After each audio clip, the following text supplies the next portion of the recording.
Welcome to a special edition of the Sean Spicer Show. Today, the latest installment of the road to 270. It takes 270 electoral votes to win the presidency.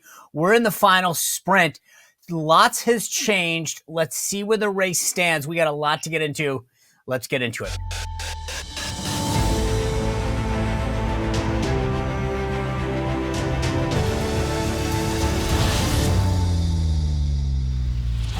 All right, guys, I love this episode. We've done it now, I don't know, every month or so. And today, this is it. I mean, this is the home stretch. And I'm going to do this, I think, probably once a week or so for the remainder of the campaign, because we're getting new polling in, a lot happening with the campaigns, a lot of guests adding light as far as what's happening. James Blair, by the way, huge fan favorite, the political director of the Trump campaign, joins us next Tuesday. Mark your calendar now. Next Tuesday, I couldn't believe the excitement, the enthusiasm of James Blair last time. So get excited next Tuesday. We're going to run all these states by him and talk about the ground game. So write it down right now and just say Tuesday. Don't schedule me. I got to be at the Sean Spicer Show at 6:00. All right, a lot to get to. I'm going to bang out and thank our two sponsors so that we can just stay entirely focused on this. The first thing I want to get to is our folks at Just Thrive. You've heard me talk about them before. I take two of their amazing products. I take the Just Calm every day and the probiotic. This is the, I guess you call it the pill form of the probiotic, but they have a gummy version that I'm telling you, it's like candy. And I know they probably don't want it to be called candy because it tastes that good, but it's amazing. I love taking it. The thing that I loved about Just Thrive and their products, and if you remember, we had Tina Anderson on a few weeks ago, the founder of Just Thrive, and I learned so much about this because I've been taking a probiotic for a while because I found out that most of us suffer from like an unhealthy gut, indigestion, bloating, etc. The problem is that most probiotics don't even do what they're supposed to do. They get through the stomach. They don't keep go any further than the intestine. And so it's like you're taking something that's not doing what it's supposed to. Just Thrive's products are based on more market research than anything else. They get to where they're going and they help you achieve that healthy gut. And it's more than just your gut. It's your mood, your sleep, your skin. So much depends on a healthy gut. And I'm just telling you, if you're going to take a probiotic, why don't you take one that works? If you're going to address a healthy gut that 70-80% of us deal with, do take the right stuff. I love the products from Just Thrive. And you can try the Just Thrive probiotic or the Just Calm. And it works for the gummy that I'm talking about as well. And I'm telling you, literally, I love this thing. And you can save 20% off your first time order. Go to justthrivehealth.com.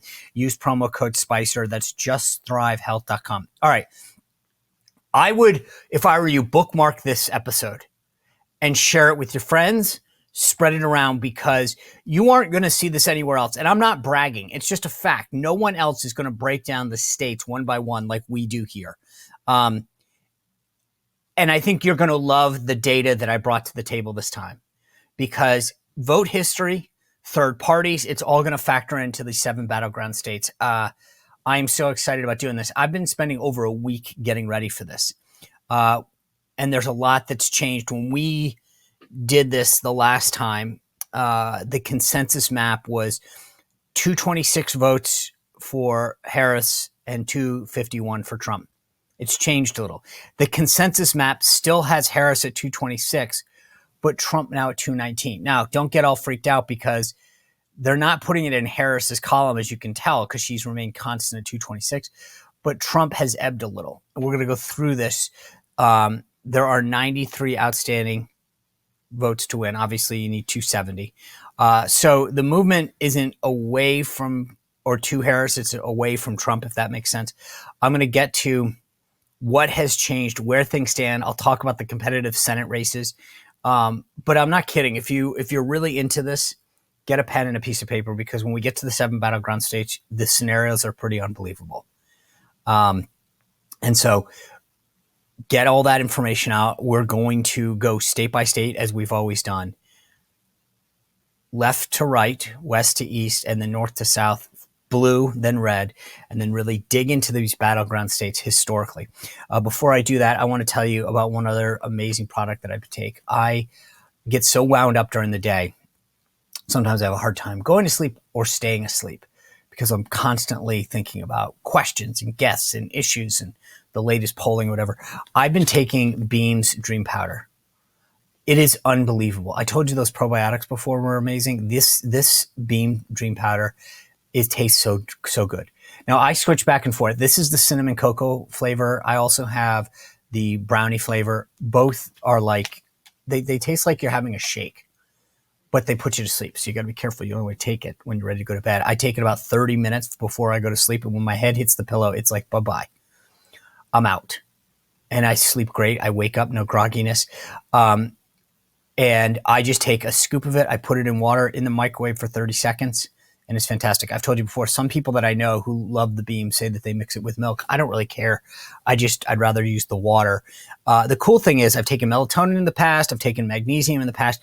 This combines everything. It's got reishi, magnesium, apigen, melatonin. And so that's the thing, is it's all combined into this one amazing tasting drink. A lot of athletes and professionals take it because it works so effectively. I'm telling you, you try this thing. If you've had trouble sleeping, you won't anymore. So if you want to try Beam's best-selling Dream Powder and get up to 40% for a limited time when you go to shopbeam.com/Spicer, shopbeam.com/Spicer. Use code Spicer at the checkout and you'll get up to 40% off. All right, let's get into the map. You ready? I'm going to start with the states that Harris is going to carry, the blue states. So, and before I forget, I apologize if you're watching in Alaska and Hawaii, but I want to prioritize you because I don't want to miss you. And so let's start with our last couple states admitted to the union. We're going to start on the blue side, obviously, because we're doing this one. So Hawaii is dark blue. We're going to add them in for Harris right away, and you'll see that puts her on the board right off the bat with 4. All right, now let's start, as I said, up north and go south. Washington State is our first, 12 electoral votes. We'll add in the 8 from Oregon, the 54 from California. And you can see right there, I mean, think about that little slice on the West Coast. 78 electoral votes, not bad, huh? I mean, it's great to be a Democrat. You don't even touch the country geographically in terms of size, and suddenly you're at 78 electoral votes. All right, let's move east, same as before. Let's start back up top. Colorado, put the 10 in her column. Illinois has got 19. There we go. So you can see there, we're at 107. That's pretty amazing, I think, anyway, just in terms of like when you look at the geography that's covered. All right, now let's go to the Northeast, because this is interesting. As much as they don't, you don't always look at these maps and it's red versus blue, right? Look at where we have to go now before we get into deep blue again, all the way over to New England. So let's start in Vermont. We're going to give the 3 to her there in Vermont. And then we'll go down to New York, kind of the mid-Atlantic, if you will. We kick over out of New England for a second and put New York's 28. It's amazing, though, when you think about it, right? You got California, New York, Illinois. Look at this, at 138 already. I mean, you're halfway to 270. And look at how many states you've got. I mean, that's what I'm saying. It really is great to be a Democrat, isn't it? All right, let's get back into New England. Massachusetts, 11s. Rhode Island throws in 4. Connecticut, we're at 7. Look at that. I mean, 160 right there. Not bad, right? I mean, that's you're 110 shy, and you're not even covering a ton. Now let's go back up to Maine. I've talked about this in the past, but things have changed. Maine is going to go for Harris. It is the 2nd congressional district. I've talked about this before. If you've been a watcher of the show, 2 states divide their electoral votes by congressional district. Maine and Nebraska. We'll cover Maine first. Maine has 4 electoral votes total. 2 you get statewide if you cover the state, and then each of its congressional districts divide by if you win that. She will win statewide, so she gets those 2. She then will take the 1st district. Trump will win the 2nd district. So we're going to give her 3 of 4's Maine electoral votes that she gets. We'll talk about Nebraska as we wrap up, but this is it. We're done with New England for now. Let's go back into the Mid-Atlantic. New Jersey has 14. They go for her. Biden's state of Delaware, yep, it stays blue. So she gets the 3 Delaware electoral votes there. Maryland's got 10. We're going to put those in the deep blue column, and then 3 from DC. I cannot just give you the 3 DCs if you're new without giving me my PSA on this. Don't forget my concern about DC. The Dems love to talk about voting rights, right? And this is just it's my pet peeve about DC. DC right now gets 3 electoral votes, and all of these Dems want to make DC a state. Now, quick primer on this. DC, when the founders made it, they wanted a district that wasn't controlled by any state, right? They wanted it free of that control. So they carved out part of Virginia and Maryland, and they made a perfect 10 by 10 square. If you look at DC now, it looks like this because why? What was that part? That was the Virginia part. They gave it back. If you fly into Reagan National Airport, they always say you're in D.C. No, au contraire, mon frère. You're in Virginia.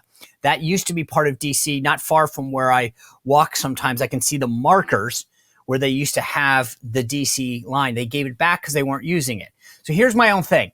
If you really care about voting rights, carve out the part of what we call the National Mall from the Capitol to the White House where no one lives, right? It's Smithsonian's and federal buildings. Make that your federal district to keep the framers happy and give the Maryland part back to Maryland. The only reason that the Dems want to make DC a state is you get 3 electoral votes, 2 United States senators.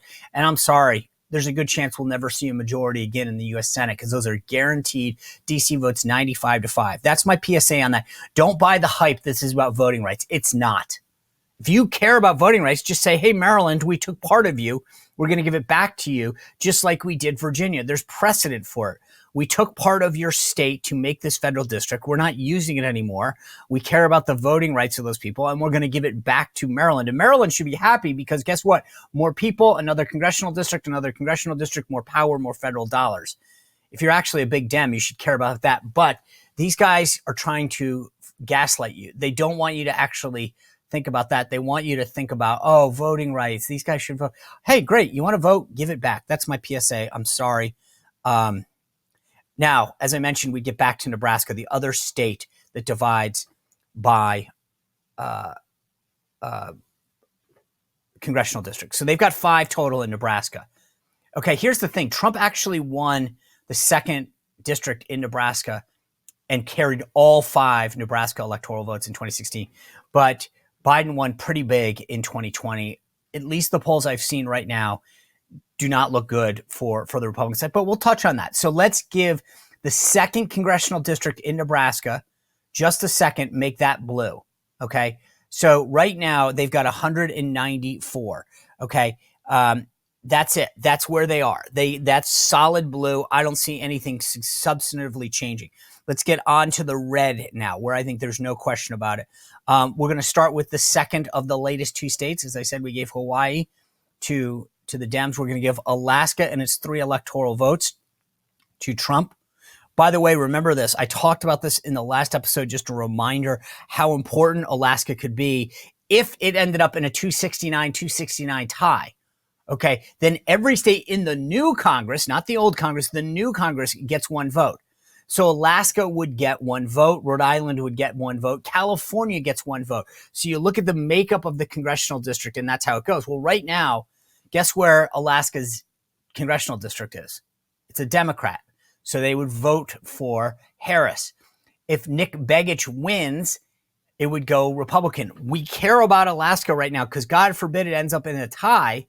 It's a big deal, right? You get 1 vote for every state in the new Congress. And if we can flip Alaska back, and here's the thing, there was this big issue last time, and you go back and watch the episode I had with Nick Begich if you really care. I won't waste your time here. But they have this stupid ranked choice voting in Alaska. And so what happened last time is there was 1 major Dem, Mary Peltola, and 2 Republicans. Remember, Nick Begich and Sarah Palin. They split the Republicans because the runoff is the top 4. This is getting crazy, I know.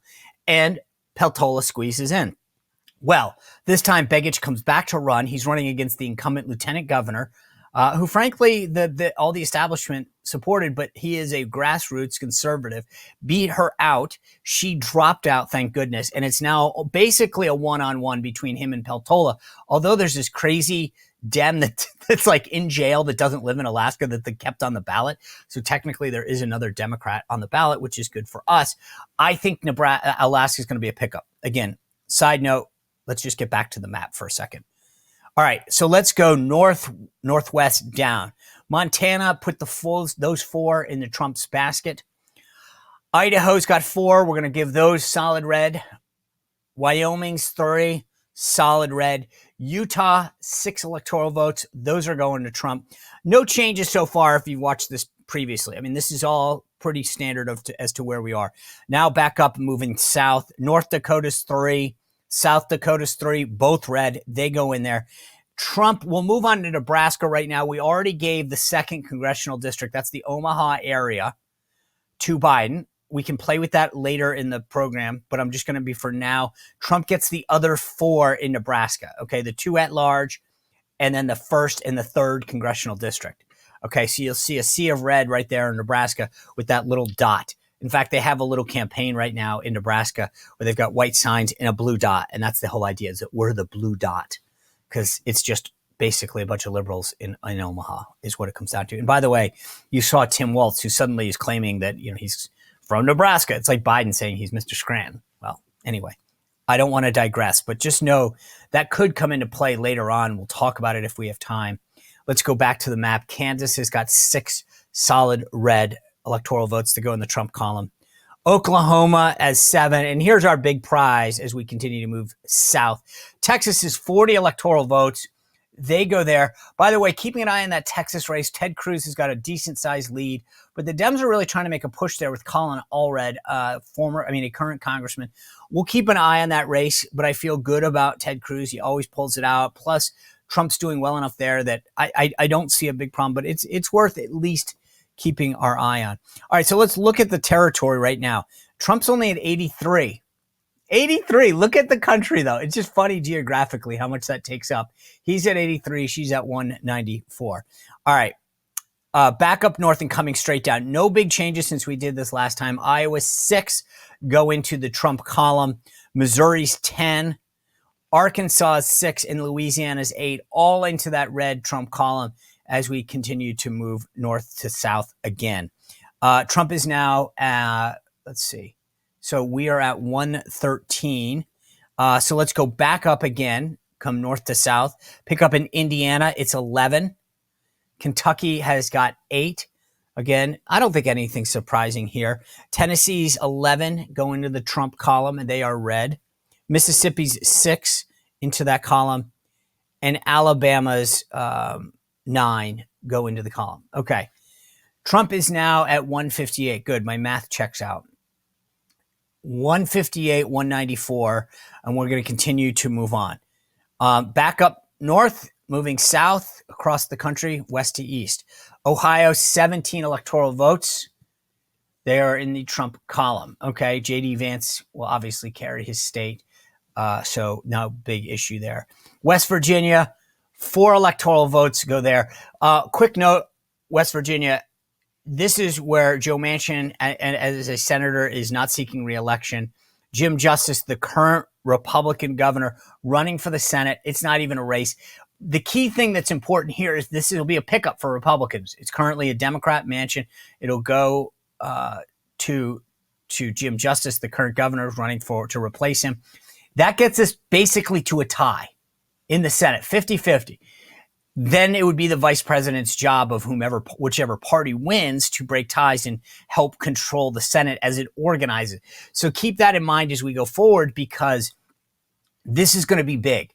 Right now, the big seat Republicans are looking at is Montana, where Tim Sheehy is taking on John Tester. We've talked about this race before. We've had Sheehy on. The Dems are really starting to sour on this race.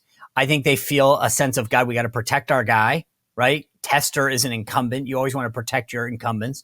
That's a problem for them. But at some point, it's a losing proposition. And poll after poll shows Tester behind. I would expect sometime soon them to pull out of Montana and reallocate the resources. But God bless them if they want to keep pumping money into a losing cause. That seat gets us the Republican. That's a 51-49.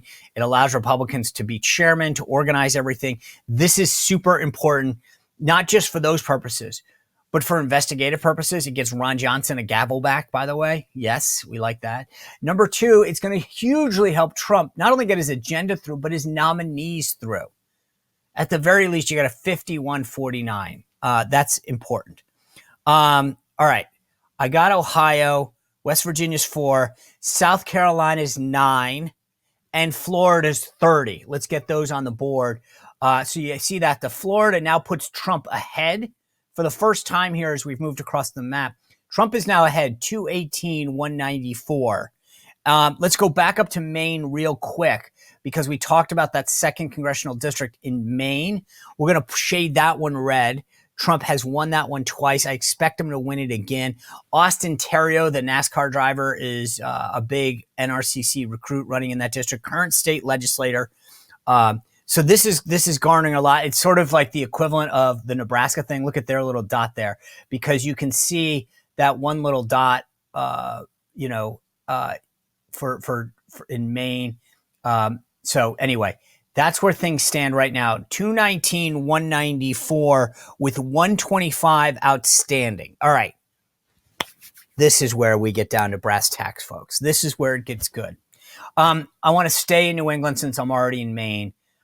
I had been hopeful for New Hampshire. I really had. Latest poll there has Trump down 51-43 to Harris. And she is there's not a poll that shows it close right now. For now, I'm going to put the 4 electoral votes of New Hampshire in a blue, solid blue category for him. Trump, at least the sources that I'm saying, is pushing the resources out of New Hampshire that they had there. If you're not advertising, you're not putting people there, I don't see how you can rightfully claim that you're making a legitimate claim to that state. So things could change. Trump only lost New Hampshire by 2 points in 2016. He lost by 7 last time. And again, I don't see another poll right now publicly. Although I will say this, the gubernatorial race right now, Kelly Ayotte, former senator, running to replace John Sununu, the current governor who said he's not seeking another term. There's some stuff that could help there. But I'm just saying right now, for the sake of this, I'm going to give those 4 electoral votes.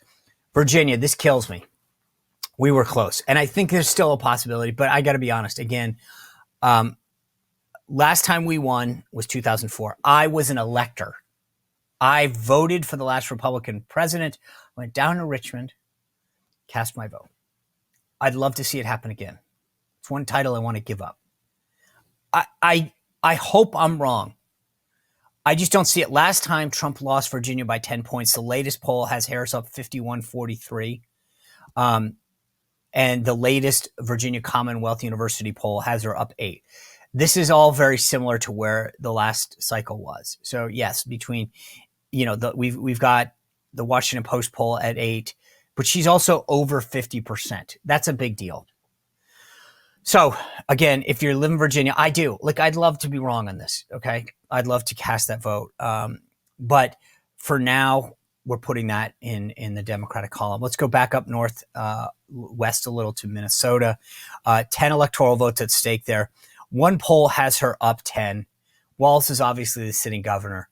Trump team not really making a big play in Minnesota. I think things obviously shifted enormously. One, with Biden getting pushed out. And secondly, with Walz getting on the ticket. I mean, again, if you live in Minnesota and you want to tell me I'm wrong on this, let me know. But I don't see any evidence of either campaign contesting Minnesota. So I'm going to take the Minnesota 10 electoral votes. I'm going to make those solid blue and put those in the Democratic column. All right, let's just pause for a second and take a look where we are. 221, 219. Right? This is pretty darn close, isn't it? Let me move on to Mexico, New Mexico, rather. Slip of the tongue. Maybe there are enough people from Mexico coming in to vote, but that's the Democrats, and that's another story. I'm going to keep this one. Last time I said that I didn't see any evidence of Trump making this close. Same thing as Virginia. Haven't won it since 2004, and even then it was razor thin. I'm going to keep this blue for Kamala. With Biden, I think that there was a shot that we could have done that if he had raised more money and made it an effort. I just don't see it right now. That puts Kamala at 226, 219. Okay. And we've talked about the importance of these battleground states, 2, 4, 6, 7 that you've seen, right? We've been talking about these seven states.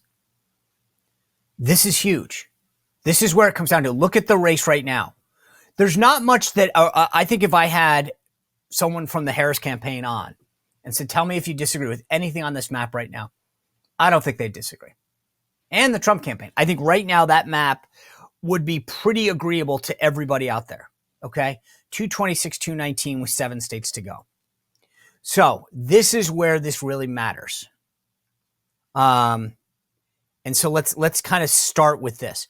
I want in this version, I've added in some historical context and third parties because this is going to be important as we talk about these 7 states. Let me start with North Carolina. 16 electoral votes at stake. Right now, the Real Clear Politics average has Trump up 48.3 to Harris 47.9. That's a plus 0.4, right? That's not a lot. The last time we did this, Trump was leading by about 3 points. So she has closed the gap. He has stayed pretty much where he was. Last time it was 48-45. He's at 48.3. So a little movement plus, but she's also plussed up about 2 points. The last 2 polls that have come out, though, show Trump up +2, +3. He's trending the right way. And that's the thing. A lot of times people look at a poll. It's a snapshot in time. And in a race, right? So it's like a car. If 2 cars are going down the highway and you take a picture and it looks like that, that tells you they're even. But if this car is going 100 and this car is going 20, it doesn't give you that context. And that's why sometimes looking at these polls, a lot of them, helps because you can see a trend. And right now the trend in North Carolina is that Trump is moving in the right direction, or at least maintaining a lead, right? You don't see this happening. Trump has won North Carolina twice. Team Harris is really bullish on North Carolina because they look at some of the data about who's been moving in there. And they think that Lieutenant Governor Mark Robinson, the Republican nominee for governor, is flawed. Trump, as I said, won both in 2016. Here's the thing. In 2016, Jill Stein, the Green Party candidate, and this is why I'm going to talk about this because this is important, got 130,000 votes, which is 2.74% of the vote. Trump won the state with 3.6% of the vote, 173,000. So 50,000, more than Stein got. Not so decisive, but that's still close. In 2020, though, here's the thing. This is important. Remember, 2016, Jill Stein gets 130,000 votes. She's not the Green Party nominee in 2020. They only get 12,000 votes, 0.22% of the vote. Trump won that time by 74,000 votes. So having her there as the Green Party nominee, and this is what I want you to pay attention to in all of these states, is important. Now, she's back. She's back on the North Carolina ballot. And by the way, just as a side note, RFK is still on. I think he's going to be off the North Carolina ballot, but we'll keep an eye on there. I'm going to, for that reason, the way that Trump is trending and the fact that she's back on the ballot, North Carolina, light red, put it in the Trump column for now. But I'm telling you, that Stein factor matters. Look at that difference of how much she gave. And by the way, just so we're clear, not every Green Party voter is going to vote for Harris, but I'm telling you, enough of them would. So having her there is really important. Let's move across the country over to Nevada. Trump right now is up 46.4 to 40, down 46.4 to Harris's 47.6, 1.2%. The last couple of polls have her up by 1. Trafalgar has her up, okay? And remember, I had Robert Cahaly on. Love that guy. I think that they are one of the best in the business at public polling.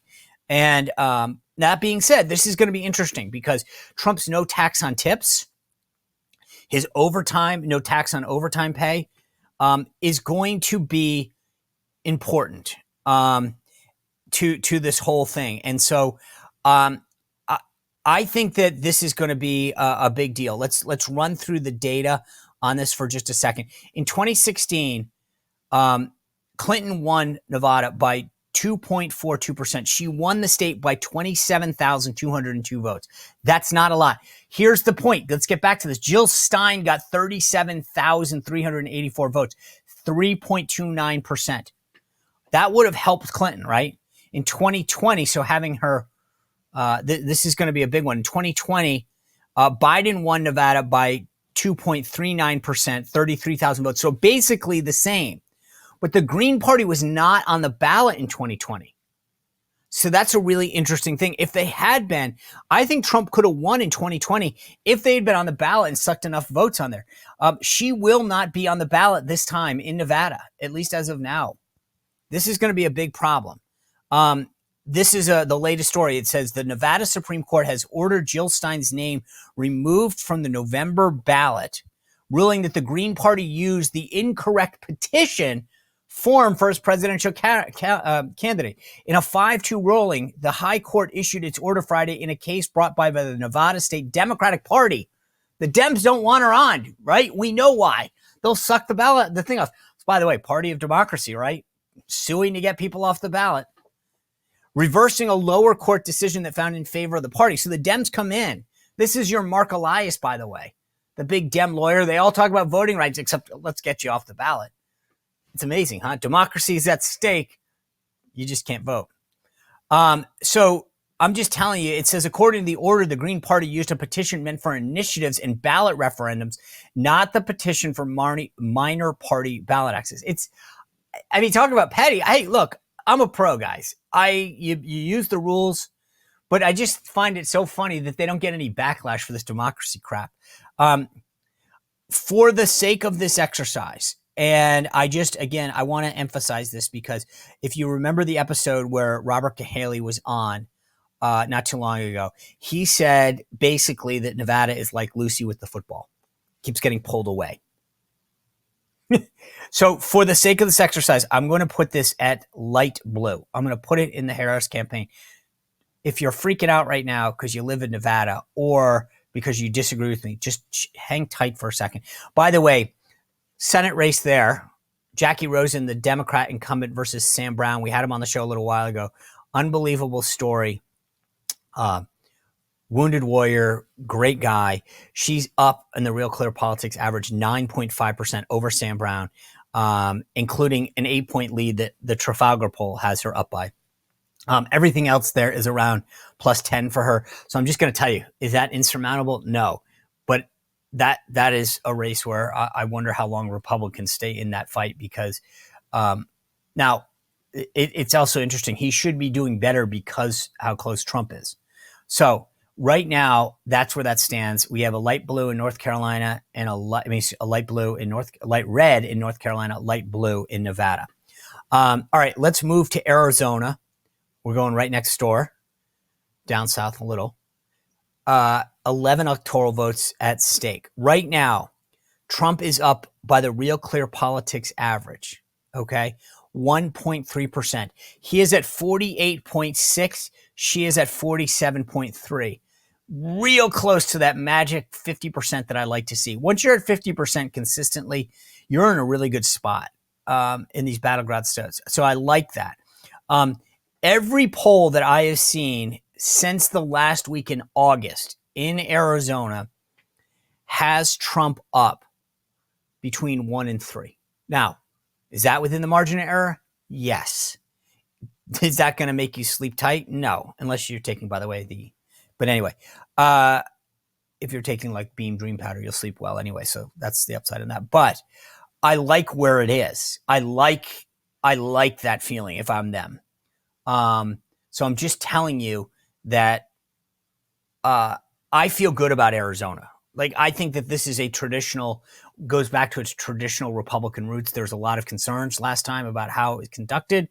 I'm just telling you, I feel good about Arizona. The folks that I talk to in Arizona feel good about Arizona. A lot of work being done there on the ground game, getting people out to vote. So I feel good. Let's just walk through the vote history. In 2016, Trump won by 91,234 votes. 91,234 votes. That was 3.5% win for Trump. Okay. Jill Stein the Green Party candidate, got 34,000 votes, 1%, 1.32 to be precise if you're writing this down. Okay, so she got 34,000 votes. Not unbelievably, but Trump still would have won no matter what. So that's good. In 2020, this is in the books as a Biden win. Look at how close this is. 10,457 votes, 0.31. 0.31.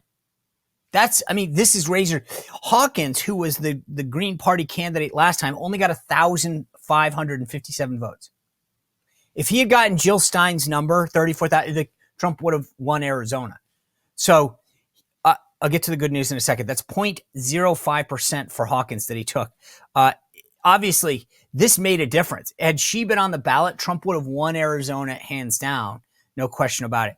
She is on the ballot in Arizona. RFK not on the ballot, but Jill Stein is on the ballot in Arizona. She gets it. Like I said, in 2016, she got 34,000 votes. Biden won in the books by 10,400. If she gets 15,000 this time that she's pulling away from them, that is so big. It's huge. So this is good news for us. She is on the thing. For that reason, I'm putting Arizona in the light red column for Trump. By the way, Senate update there. Elton Gallego, the congressman, Democratic congressman, has a 3.4 RCP, Real Clear Politics average lead over Kerry Lake. He's up 48 to 43.5. That's pretty similar to where it was a month ago when we looked at this race. The good news is that's pretty much within the margin of error. The downside is I can't find a single poll showing her within less than being less than 4 point down. Okay. So that's the downside. She's not showing anything that says, okay, hey, there's 3 polls, but one I'm down 1 or tied. Like, he is consistently up, and he's just shy of that 50. So we got time to go. I'm not freaking out yet, but I'm just telling you where we stand right now with Arizona. I feel good about that presidentially. I think that the Senate folks are going to definitely keep an eye on that as well. All right, I want to go to Georgia. 16 electoral votes at stake in Georgia. Trump right now, check this out. Real Clear Politics average, Trump 47.6, Harris 47.4, Trump by 0.2. Basically where we were a month ago. Everything that I've seen in the month of September shows Trump with a 1 to 3 point lead in Georgia. This is another one. This is like Arizona. This is their natural home. They're coming back. There were some issues that we'll get to in 2020. I think Georgia comes home. Okay.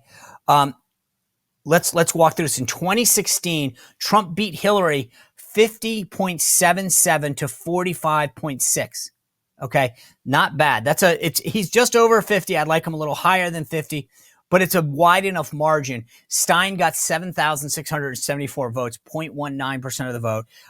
It was actually Libertarian Gary Johnson, who took 3% and about 125,000 votes, that made a difference. Take those votes, add them to Trump, and that's a big win. The Libertarian is actually the factor in Georgia right now, where a bunch of Republicans who clearly, I don't think, like Trump, wanted to park their vote somewhere else. It's kind of like what we've seen with the Green Party in a lot of these states.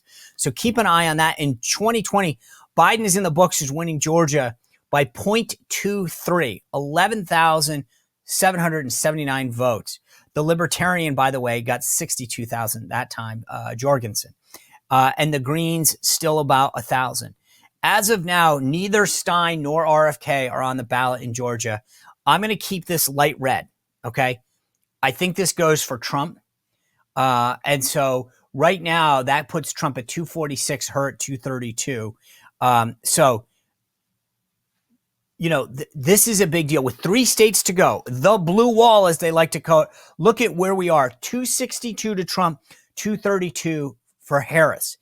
Even if we go back, by the way, and I told you I'd do this, go back and talk about Nevada for a second, put it in Trump's column. We won't do it now, but if we did, that get him to 268. He'd still be too short. This is why the blue wall is so critical. She needs to run all 3 just to keep this clear. Any one of those 3 in the blue wall goes to Trump. He wins. Ding, ding, ding. Winner, winner, chicken dinner. She needs to get all 3. This is important. Again, go back. Show someone this map as of right now. They might quibble a little here and there. I know the Dems feel bullish on Georgia and whatever. This is pretty much, I think, agreeable. This is why the blue wall, when they talk about it, is so critical. Let's get into the blue wall. Let's go to Wisconsin. If there's one state where I think of the three, she's got the best chance, it's probably Wisconsin. Right now, she has a 49.2 lead to Trump's 48 in the Real Clear Politics average. So 1.2% lead for her. She has led in every poll in September. 2 out of the 3, she's over 50%, and Trump has never cracked 50%. That's why I say what I say about Wisconsin. Now, I've watched Ron Johnson come back, run beautiful campaigns. I watched Trump win it in 2016. I am not by any means saying that we are not going to win Wisconsin. I'm just saying where we are right now to give you a full and honest assessment of this election. In 2016, Trump won Wisconsin by 22,748 votes, 0.77. Stein got 31,000 votes, right? That was super helpful. Think about it. He won by 22,000. She got 31,000. In 2020, Biden won Wisconsin by 20,000 votes. The Green Party not on the ballot in 2020. That was decisive. Okay, let's be clear. The Greens made a difference. If the Green Party had been on the ballot in 2020, I think Trump would have won Wisconsin. Biden only won by 0.63. She is on the ballot this time. So this gives me hope. RFK is also, by the way, Michigan and not to get ahead of myself, but Michigan and Wisconsin, RFK still on the ballot. If there's one that I feel is better for Harris than any of the others, I'd say it's Wisconsin. But I'm telling you, I still get that little feeling that says that I wouldn't be surprised that Trump on election night pulls this one out. By the way, there is a Senate race there. Tammy Baldwin against Eric Hovde. We've had him on the show. It shows her up 50.6 to Hovde's 45.4. That's a 5.2 advantage to Baldwin. Last 3 polls, by the way, Baldwin up 8, 5, and 6. He's still got room. He's got money. He's got resources. He's running a good campaign. But, that's where that stands. So I'm going to put that one light blue for her. All right, Michigan. Harris right now, 48.3 to Trump, 47.6. That's a 0.7 RCP lead for Harris. The last 4 polls, she's up 1. He's up 1. 2 have it tied. My friends, this is going to be a barn burner. Michigan, I'm telling you, between all of the stuff there with the Teamsters, the electric vehicles and its impact on auto workers outside Detroit, Arab Americans pissed at her for her stance on Hamas. This is going to be tight. A brand new Signal poll out this week shows 47 for Trump, for her, and 46 for Trump. So 1 point there. I mean, this is unbelievable. In 2016, Trump won Michigan by 0.23, 10,704 votes. Stein, huge, 51,000 votes. That was critical. Jill Stein, 51,000 votes. Trump only winning the state by 10,704. In 2020, Biden won Michigan by 154,000. The Greens only got 13,000. RFK, as I said, still on the ballot here in Michigan. So is she. I'm telling you, this is a clear toss-up. This is a clear toss-up. In the Senate race there, by the way, Elise Slotkin is up 47.5 to Mike Rogers, former congressman from Michigan, former chairman of the Intelligence Committee. He's got 42.5. That's a 5-point lead. In the last 6 polls, going back through August, she has led every poll between 4 and 7 points publicly. So, again, that's why that Montana race that I mentioned is a big deal for the Senate, because right now, not doing too well in these other Senate races. All right. All roads lead back to Pennsylvania. Let's go to the Keystone State. 19 electoral votes. Real Clear Politics. Trump 48, Harris 47.8. That's a 0.2 advantage for Trump. The last 6 polls, Trump up 2, Harris up 3, and 3 ties. You cannot get closer than this. In 2016, Trump won Pennsylvania by 0.72, 44,292 votes. Stein, 49,000 votes, 0.81. That was clearly decisive, right? Pushed a bunch of those votes. I mean, not all of them. I mean, it would have been a very different race, wouldn't it have? She's clearly important there. In 2020, Biden won Pennsylvania by 1.6, 85,000 votes. And the Green Party, without her as the nominee, only got 1,282 votes. This is a big deal. She is on the ballot again in Pennsylvania. This is going to be crucial.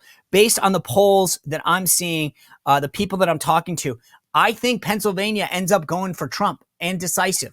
So I'm just telling you, in the Senate race, by the way, Casey is currently up over Dave McCormick, who's running amazing ads, a fantastic textbook campaign. Casey 47.3 to McCormick's 43.8. That puts him up 3.5. He's been up consistently about 3.5, but McCormick's got a great team, great ads. I think that if Trump wins, McCormick wins. So I want to show you this real quick. Let's go, because I didn't shade Michigan. Shade it blue for me for a second, light blue. And let's just show you what happens. Look at this. If Michigan goes that way, this is it. It all comes down to Pennsylvania. You put Pennsylvania in the Harris column, she wins, right? You put that into the Harris wins, Pennsylvania, 276. If you put Pennsylvania into the Trump column, he wins with 281. Pennsylvania is going to be critical. And by the way, one quick note. And I just want to be clear. If Trump picks off any of those three, by the way, he wins. He doesn't have to do Pennsylvania. If he picks off Michigan or Wisconsin, it's a win either way. But I think it's going to come down to Pennsylvania. So this is huge. Real quick, go back a second. Give that Nevada 6 and keep PA with Harris. Just play this real quick for me. If you take Pennsylvania, put it in the Harris column, and switch Nevada to Trump. Okay, what does that get us right now? 270 for her, 268. Why does that matter? Go back to what we talked about, that second congressional district in Nebraska. You switch that, you're back to the 269 tie. This is huge. I mean, look at these scenarios, folks. Unbelievable how close this thing could come. But I'm telling you, the blue wall, there's a reason they call it the blue wall. Trump needs to have one crack and he wins. Don't let anyone kid you. Anyway, a lot that we just broke down right now. Thanks for being with us. By the way, Glenn Beck on Friday as well. Big end of the week. We'll see you back here tomorrow on the Sean Spicer Show. Thanks for being with us. Well, if you enjoyed this content, make sure to like this video, subscribe, and click the notification bell to get more.